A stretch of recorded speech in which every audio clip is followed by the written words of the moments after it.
Hari ini kita akan belajar tema 5, subtema 2, pembelajaran 5 dengan muatan IPA, Bahasa Indonesia, dan SBDP. Sudah siap untuk belajar hari ini? Kalau sudah siap, mari kita mulai belajarnya.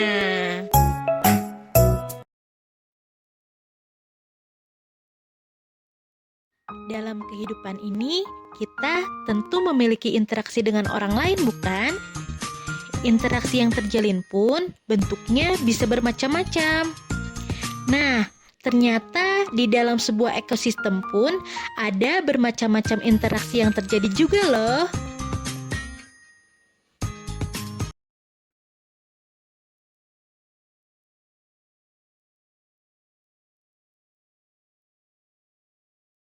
Sekarang, coba perhatikan gambar berikut ini. Pernahkah kamu melihat kupu-kupu yang hinggap di atas bunga? Mengapa ya hal itu bisa terjadi? Ya, karena kupu-kupu umumnya hidup dengan menghisap madu yang terdapat pada bunga. Inilah salah satu jenis interaksi antara makhluk hidup. Makhluk hidup saling berinteraksi untuk mempertahankan hidupnya. Interaksi antara makhluk hidup ini dalam ekosistem dapat berupa simbiosis.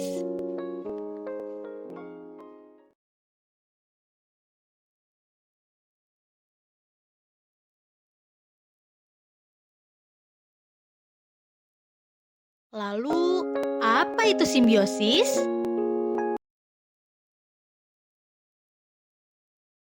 Simbiosis adalah bentuk interaksi yang khas dan erat antara dua jenis makhluk hidup.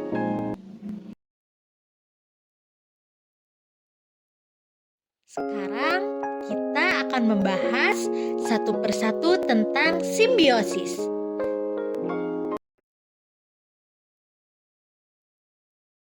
Simbiosis yang pertama yaitu simbiosis mutualisme. Simbiosis mutualisme yaitu hubungan atau interaksi antara dua jenis makhluk hidup yang saling menguntungkan.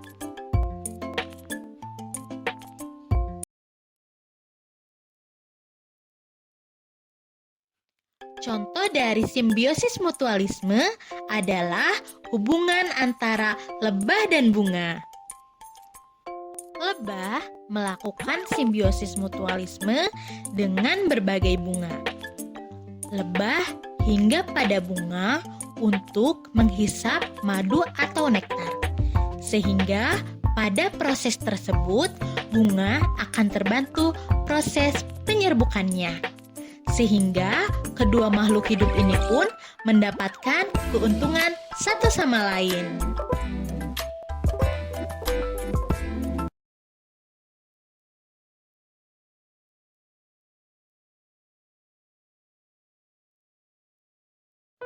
Simbiosis yang kedua yaitu simbiosis komensalisme.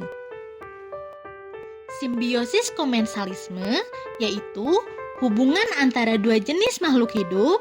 Dalam hal ini, makhluk hidup yang satu mendapatkan keuntungan, sedangkan makhluk hidup yang lainnya tidak diuntungkan dan tidak dirugikan.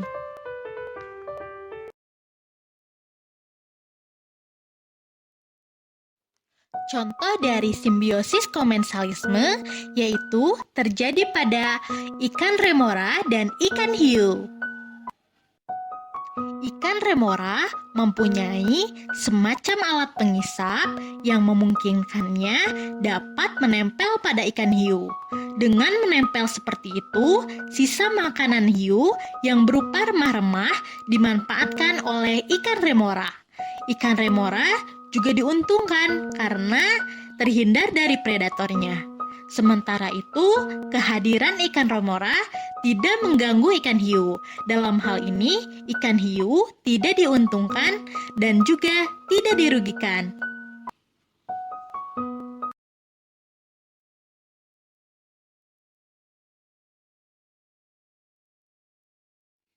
Simbiosis yang ketiga yaitu simbiosis parasitisme.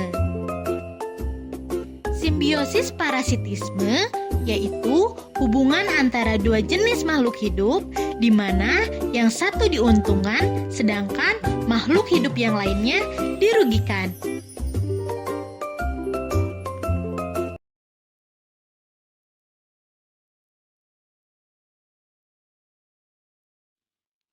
Contoh dari simbiosis parasitisme yaitu terjadi pada nyamuk dan manusia. Hal ini terjadi ketika nyamuk menggigit dan menghisap darah manusia. Bagi nyamuk, hubungan ini tentu menguntungkan karena nyamuk mendapatkan makanan dengan menghisap darah manusia.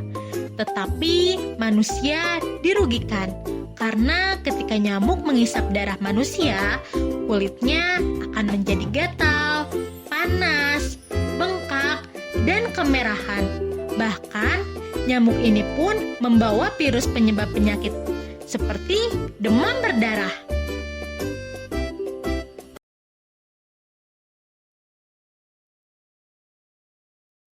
Berkaitan dengan hubungan makhluk hidup dalam ekosistem, hari ini kita juga akan belajar tentang bagaimana melengkapi informasi dari teks non-fiksi tentang simbiosis.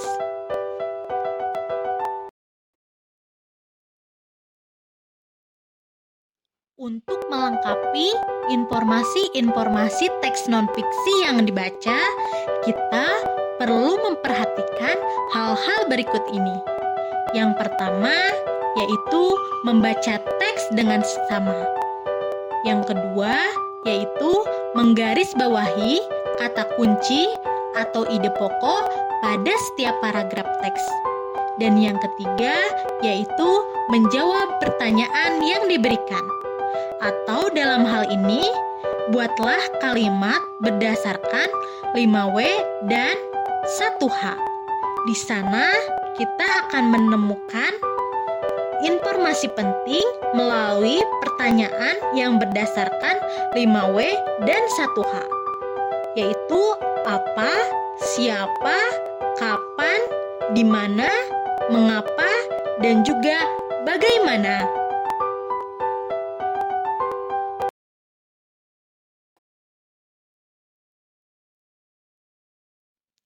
Terdapat bermacam-macam interaksi antar makhluk hidup yang terdapat di alam. Alam tidak dapat dipisahkan dari kehidupan masyarakat. Selain menjadi sumber kehidupan, alam juga memberikan inspirasi seni. Misalnya adalah tarian.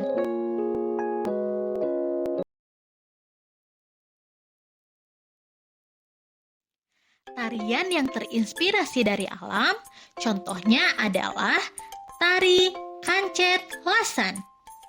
Tari kancet lasan ini adalah tarian yang berasal dari Kalimantan, di mana tariannya itu meniru gerak burung enggang atau rangkong.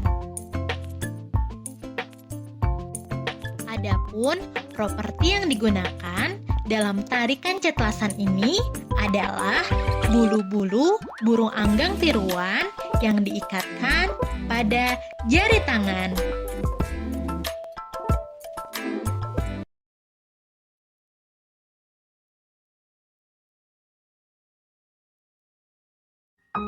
Tarian yang terinspirasi dari alam lainnya adalah tari merak. Tari merak ini berasal dari Jawa Barat, di mana gerakannya itu menirukan gerakan burung merak. Adapun properti yang digunakan dalam tarian ini adalah selendang dengan warna dan motif menyerupai burung merak.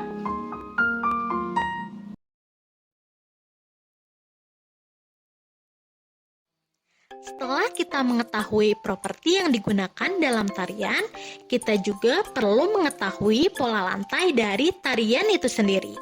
Berikut ini adalah contoh pola lantai dalam tari merak. Pola lantai tari merak adalah panduan yang dilakukan oleh penari saat latihan dan tampil di pentas atau panggung. Dengan adanya pola lantai, maka para penari tidak salah dalam melakukan gerakan tari. Inilah yang membedakan tari Merak dengan tari daerah lainnya, sekaligus mencerminkan ciri khasnya. Adapun pola lantai dalam tari Merak adalah pola lantai lurus berlawanan arah, pola lantai melingkar, dan pola lantai lurus berhadapan.